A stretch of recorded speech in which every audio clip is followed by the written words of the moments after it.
சத்குணசீலன் என்பார், மயூர வாகனன் என்பார்.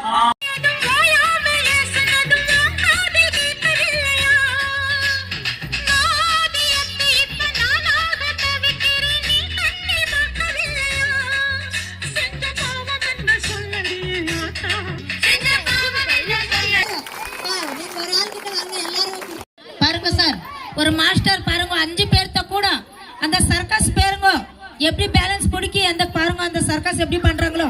கை தட்டுமா பசங்கள.